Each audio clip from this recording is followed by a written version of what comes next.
أسيوط الجديدة. قبل ما نعرف مشكلة أسيوط الجديدة وحلولها، خلونا نعرف إيه هي قصة التخطيط العمراني للمدن الجديدة واللي توفرت في أي مدينة هتخليها مدينة صالحة للسكن وللاستثمار. الموقع مهم جدا واحنا بنختار موقع لمدينة جديدة، نبعد عن المواقع اللي موجودة في الوديان، وده لأن اشتراطات الحياة الطبيعية فيها زي التشميس والتهوية في الغالب بتبقى سلبية. كمان لازم واحنا بنختار موقع لمدينة جديدة نبعد عن الأراضي اللي مقاومتها ضعيفة أو الأراضي ذات الرطوبة العالية.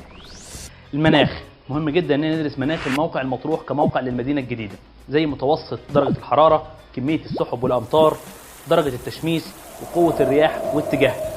ده بيساعدنا اننا نحدد بعض الانشطه الاقتصاديه زي بعض المحاصيل الزراعيه اللي بتحتاج درجه حراره معينه، او بعض الانشطه الصناعيه اللي برضه بتحتاج درجه حراره معينه.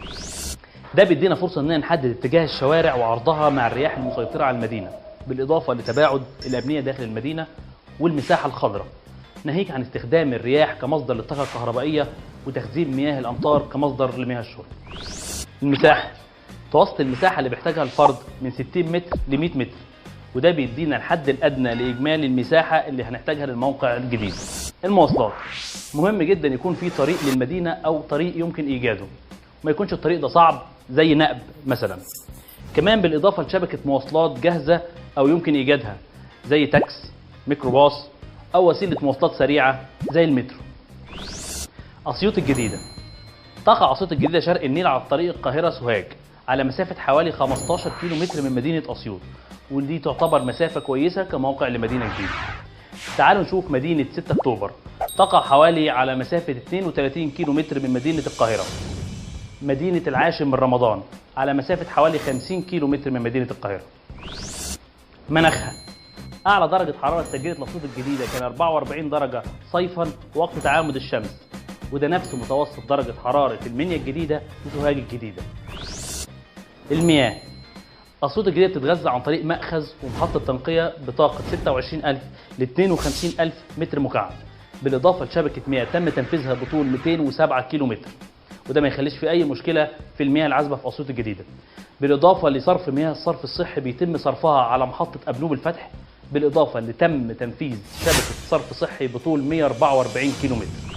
الكهرباء، تم تنفيذ شبكات كهرباء بطول 613 كيلو متر، بالإضافة لمحطة طاقة بقوة 50 ميجا واط. الطرق، تم تنفيذ شبكات داخل المدينة وخارجها بطول 176 كيلو متر مربع. الاتصالات، تم تنفيذ شبكة اتصالات بطول 28 كيلو متر مربع. الإسكان، بلغ معدل الإسكان في أسيوط الجديدة حسب موقع هيئة المجتمعات العمرانية ل 29,820 وحدة. 5,218 نفذت من قبل الهيئة، 7,584 جاري تنفيذها.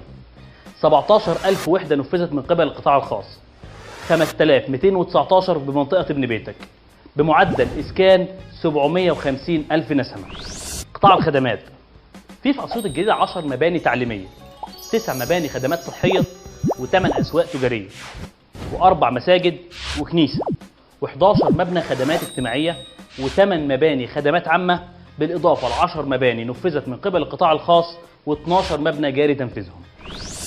الاستثمارات من قبل الدولة في أسيوط الجديدة، بلغت الاستثمارات في قطاع الإسكان ل 460 مليون جنيه، قطاع الخدمات 250 مليون جنيه، قطاع المرافق 1321 مليون جنيه، وقطاع الزراعة 20 مليون جنيه.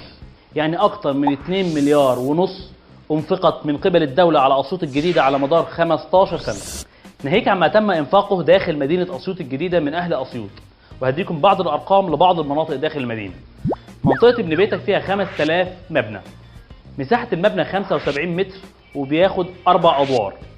لو هنتكلم في 1500 جنيه المتر لتشطيب تحت المتوسط، يعني المبنى بيتكلف 450,000 جنيه. يعني احنا بنتكلم في مليار 250 مليون داخل منطقة تحت المتوسطة. منطقة رجال أعمال فيها 1100 قطعة أرض، متوسط مساحة القطع فيها 400 متر، والمبنى مكون من باتروم و5 طوابق. يعني لو بنتكلم في تشطيب تحت المتوسط 1500 جنيه المتر، ف4 مليار جنيه فقط في منطقة رجال أعمال، ناهيك عن أرض المخصصة لجامعة أسيوط اللي مساحتها 220 فدان، يعني مليون متر مربع.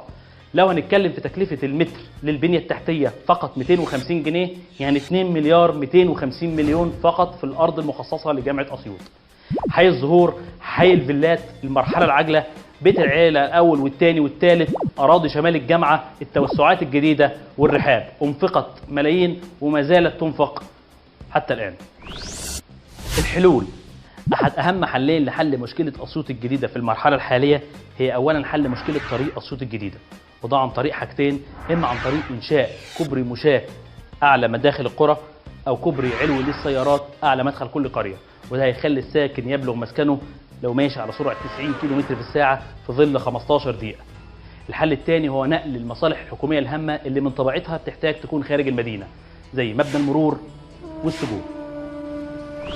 الدول المتحضرة عندما تقوم بطرح أراضٍ لمدن جديدة فهي تقوم بذلك بهدف حل مشكلة الإسكان، ومشكلة الإسكان في الأصل يعاني منها أصحاب الطبقة الفقيرة ومنحة الإيجار ظهورهم، أما الطبقات الأعلى فهم يقيمون حيث يريدون. فمعيار المدن الجديدة الناجحة ليس في إقامة مجتمع سكني مغلق مرفه أو مول تجاري ضخم، ولا مانع من وجودهما، ولكن المدينة الناجحة معيارها في إقامة إسكان شعبي ومتوسط ناجح كامل الخدمات لمن يستحقون ويريدون ويبحثون عن الخدمات.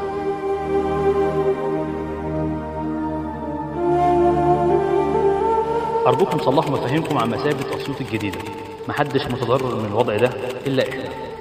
الطبقة الغنية مش مشكلتها السكن، ومعيار المدينة الناجحة بالنسبة لهم هي في عقار داخل المدينة ولو بملايين علشان يبيعوه بملايين أكتر. وخدوا بالكم من أهل القاهرة، الناس شغلها في التجمع وبيوتها في أكتوبر.